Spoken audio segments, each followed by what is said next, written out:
আজি দুপৰীয়া ভাত সাজ ঢেকীয়া শাক ভজা আৰু আলু ভজা অকণমান আছে আৰু ঘিউ জলকীয়া এটা আছে বাৰীতে লগা আৰু পিঁয়াজ কেইটুকুৰামান আছে।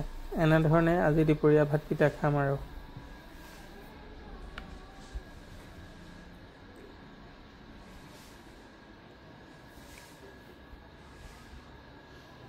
এয়া আছে ইয়াতে ছাগলী মাংস লেগ পিচ আৰু নেমু পাত আৰু কুনুলি দি বনাইছে আৰু লগতে মচুৰ দাইল আৰু টেঙেচি দি বনাইছে।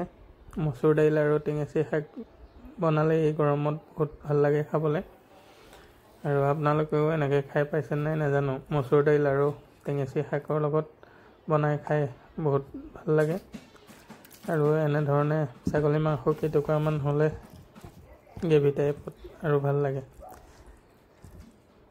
আজি দুপৰীয়া ভাত সাজ এনেধৰণে খালোঁ আৰু যেনে তেনে।